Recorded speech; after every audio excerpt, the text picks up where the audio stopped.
নমস্কার বন্ধুরা, আশা করি আপনারা সবাই ভালো আছেন। আজকে কথা বলবো বাংলাদেশকে নিয়ে।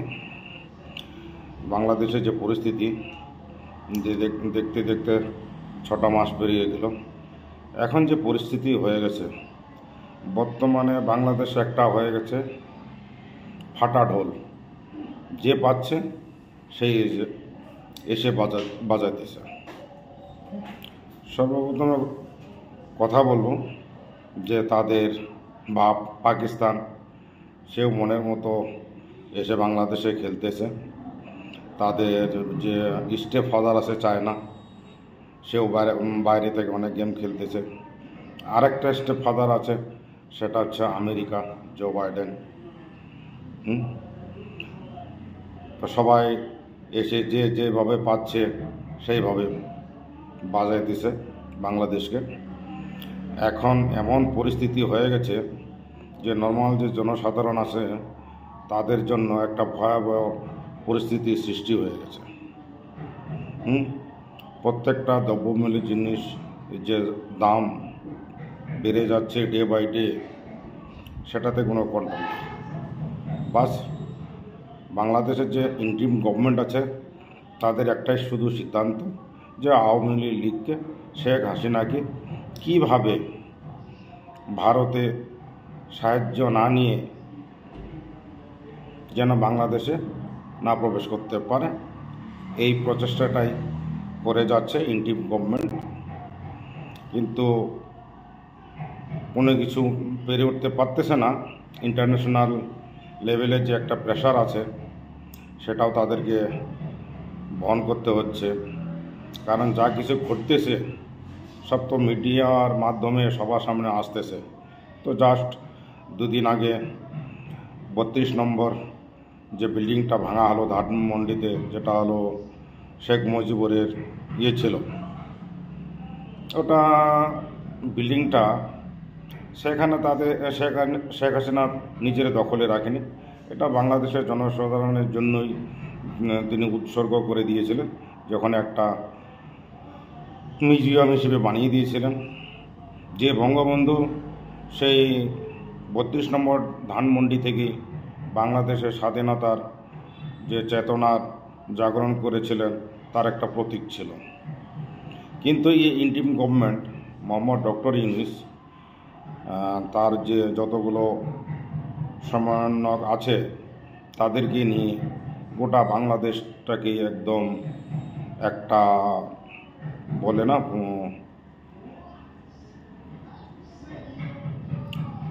যে আতঙ্কবাদের বা ইসলামিক রাষ্ট্রে পরিণত করার জন্য চেষ্টা করছে। তো আমি ইউনূসকে একটা কথা বলতে চাই, সে একজন ইকোনমিস্ট, ভালো এডুকেটেড লোক। তার কি একটুকু নলেজ নেই যে গোটা বিশ্বে যারা এই যে বলতেছে যে ইসলামিক রাষ্ট্র বানাবে, তাদের শরীয়ত হিসেবে চলবে, এটাই বুঝতে পারছে না যে জিওগ্রাফিক্যাল প্লাস ইন্টারন্যাশনাল যে ঘটনাগুলো ঘটতেছে সে দেখে কি কিছুই বুঝতে পারতেছে না যে মিডল ইস্টের যতগুলো মুসলিম কান্ট্রি আছে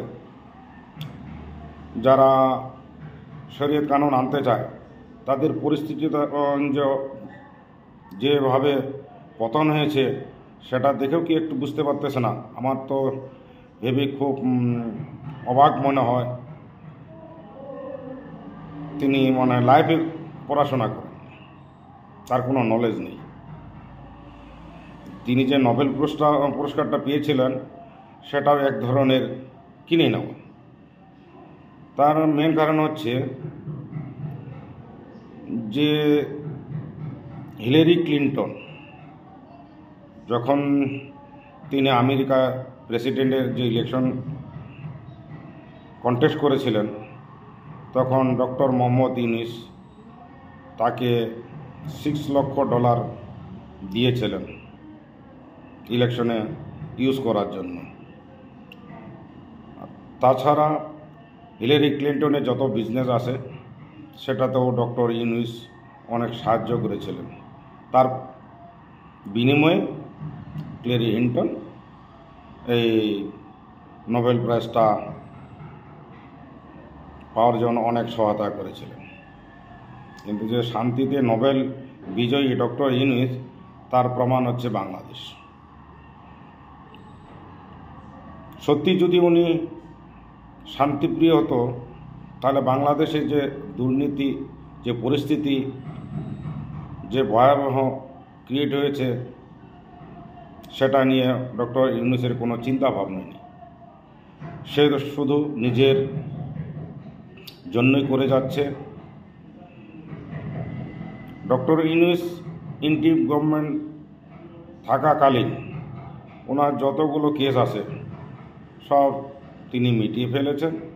সরকারকে কোনো ট্যাক্স দিতে হবে না, আর যত পরিমাণে হচ্ছে এখান থেকে লুট করিয়ে নিয়ে চলে যাওয়া। ডক্টর ইউনূস ভালোভাবে জানে বাংলাদেশেও বেশি দিন থাকতে পারবে না। আওয়ামী লীগের সঙ্গেও যে যুদ্ধ শুরু করেছে সেটা বেশি দিন চলতে পারবে না। আমরা একটা বলি যে অধর্মের বাতি ধাও ধাও করে জ্বলে, আর ধর্মের বাতি ধীরে ধীরে চলে।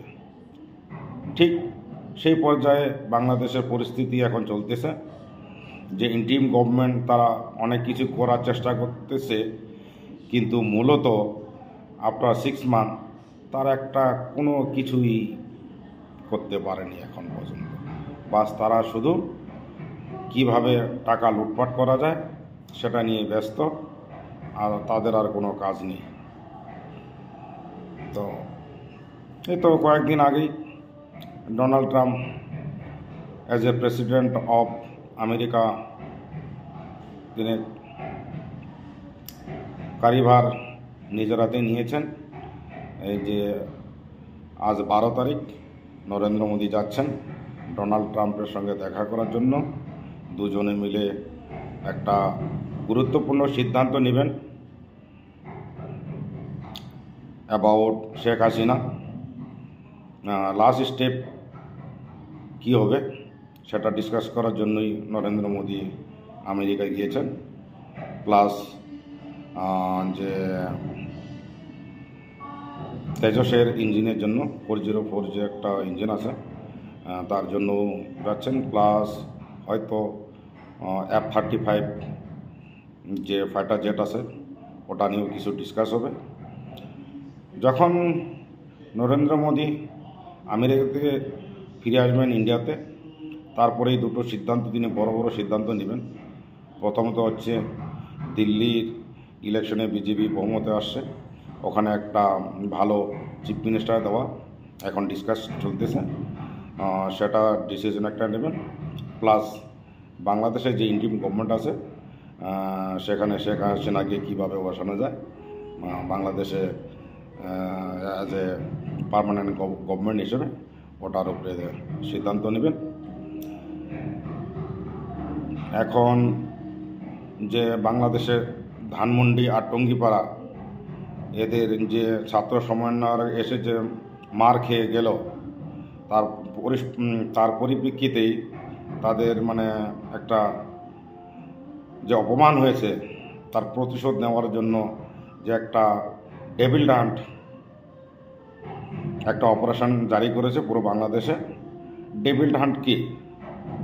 ডেভিল হান্ট তো যে ইন্টিম গভর্নমেন্টের যতগুলো উপদেষ্টা আছে, সমন্বয়কারী আছে, তারাই ডেভিল। হ্যাঁ, শেখ হাসিনা, ওরা ভাবছে শেখ হাসিনা একটা ডেভিল, কিন্তু না, শেখ হাসিনার দুটো জিনিসই ছিল, তার মেরিটসও ছিল, ডিমেরিটস ছিল। কিছু ভালো করেছে, কিছু খারাপ করেছে। এটা পলিটিশিয়ান যারা দেশ চালায় ওদের মধ্যে থাকে, এটা খিলাতেও হবে, খেতেও হবে, সব কিছু করতে হবে। তাই বলে যে শেখ হাসিনা এত খারাপ তা নয়। শেখ হাসিনা আবার ফিরে আসবে। যে বাংলাদেশে যারা ইন্টিম গভর্নমেন্টে আছে তারা তো ভয়ঙ্কর আতঙ্কে আছে, তাদেরকে একটাও রেহাই পাবে না। যদি শেখ হাসিনা এই যে 1-2 মাসের ভিতরে বাংলাদেশে আসতে পারে, তাহলে তো এদেরকে সবাইকে ফাঁসিতে ঝুলাবে, কোনো রেহাই পাবে না, তারা পালাবারও সুযোগ পাবে না। যতজন আছে আশা করি তারা যেন সুস্থ থাকে, ভালো থাকে, এটাই আমি কাম্য করব, কিন্তু পরিস্থিতি এমন হয়ে গেছে তাদেরকে ছাড় দেওয়ার কোনো সুযোগ নেই। অতি শীঘ্রই বিচার হবে। আর আমার যারা দর্শক আছেন দেশ ও বাইরে থেকে যারা দেখছেন তাদেরকে অসংখ্য ধন্যবাদ, আমাকে সাপোর্ট করে যাচ্ছেন। আর সময় বের করে ভিডিওটা দেখার জন্য অশেষ ধন্যবাদ, থ্যাংক ইউ সো মাচ। আর যারা নতুন দেখছেন তাদের কাছে অবশ্যই একটা অনুরোধ থাকবো, আমার চ্যানেলটাকে সাবস্ক্রাইব জরুর করবেন। এই প্রত্যাশায় আজকের মতো এখানে আবার একটা নতুন ভিডিও নিয়ে আসবো আপনাদের সামনে। Thank you so much.